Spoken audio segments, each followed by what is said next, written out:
Hari-hari ini pemerintah mulai gencar mengancam masyarakat bahwa mereka akan menangkapi masyarakat yang mengibarkan bendera One Piece.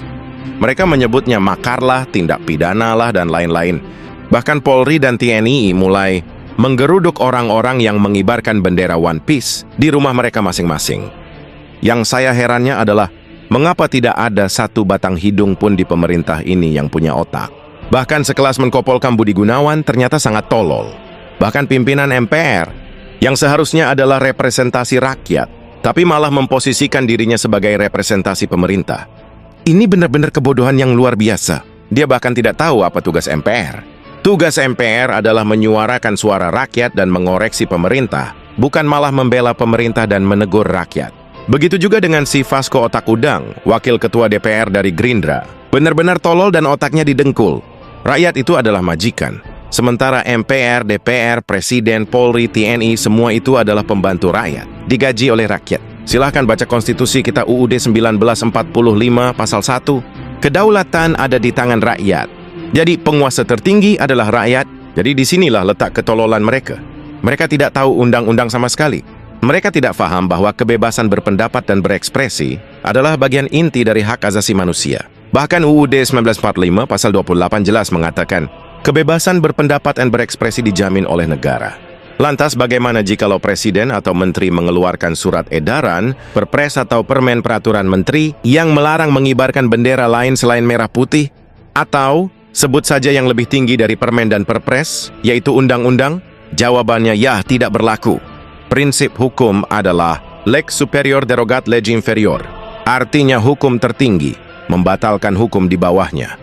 Jadi jika pemerintah bersama DPR membuat undang-undang, tapi dia malah bertabrakan dengan Undang-Undang Dasar sebagai konstitusi negara kita, maka undang-undang ataupun peraturan itu gugur secara otomatis. Atau istilah kerennya batal demi hukum. Lantas, bagaimana jika polisi dan TNI tetap menggeruduk orang yang mengibarkan bendera One Piece hanya karena mereka punya senjata?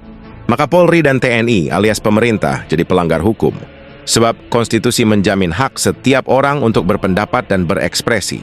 Maka jika pemerintah terus melanggar hukum karena telah melintasi batas wilayah kekuasaannya, maka itu bisa membuat rakyat marah. Aparat polisi TNI itu hanya secuil, sedangkan kekuatan rakyat ada 270 juta. Rakyat versus pemerintah itu adalah ibarat raksasa melawan nyamuk. Sekali tepok sudah habis. Apakah polisi dan TNI bisa mengancam rakyat dengan senjata? Oh, tidak bisa. Senjata itu ada syarat ketat penggunaannya. Jika aparat melanggar hukum menggunakan senjata untuk mengancam rakyat, maka rakyat juga berhak mengangkat senjata sebagai bagian bela negara untuk mempertahankan kedaulatannya. Sebab negara adalah milik rakyat, sedangkan aparat itu adalah penjaga bayaran. Dan jika satpam atau penjaga rumah itu mengancam pemilik rumah dengan senjata, tentu sang majikan alias pemilik rumah lebih berhak lagi untuk menggunakan senjata. Ingat, sebelum TNI Polri punya senjata, rakyat sudah lebih dahulu mengangkat senjata untuk melawan penjajah. Bahkan konstitusi juga membenarkan rakyat untuk mengangkat senjata apabila diperlukan, yaitu untuk membela atau mempertahankan kedaulatan rakyat. Jika kita berkaca dari konstitusi Amerika, rakyat juga diizinkan menyimpan senjata di rumah. Jika kita baca doktrin dasar pencetus konstitusi Amerika, mengapa rakyat diizinkan menyimpan senjata? Bukan saja sebagai bagian pertahanan, tetapi sebagai bagian controlling atau penyeimbang. Sebab pemerintah selalu punya kecenderungan untuk korup atau melakukan abuse of power. Nah, sangat berbahaya bagi sebuah negara jika senjata hanya boleh dimiliki aparat pemerintah. Pemerintah itu bisa kebablasan dalam korup absolut. Disitulah rakyat, sebagai kekuatan penyeimbang, atau lebih tepatnya sebagai tuan rumah, menegur dan mengingatkan pemerintah, "Hei, kekuatan rakyat lebih banyak dari milik kalian." Memang seperti itulah di negara demokrasi, sebab rakyat adalah pemilik rumah, berkuasa penuh untuk menjaga setiap sisi keselamatan rumahnya. Terlebih lagi dalam UUD 1945, pasal 1 ayat 2 disebutkan, kedaulatan berada di tangan rakyat. Jadi ibarat negara itu adalah rumah, maka rakyat adalah pemiliknya.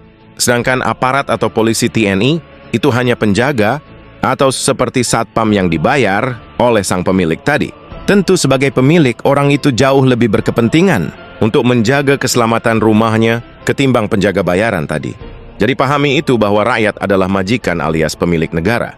Itu sesuai dengan asas demokrasi. Demokrasi berasal dari bahasa Yunani, yaitu demos dan kratos. Demos artinya rakyat. Kratos artinya penguasa, majikan, atau pemilik. Jadi penguasa sebenarnya adalah rakyat. Kalian hanyalah pembantu, alias pelayan rakyat. Sebagai pelayan yang digaji oleh rakyat, seharusnya kalian hormat, sopan, dan tunduk kepada majikan kalian, yaitu rakyat.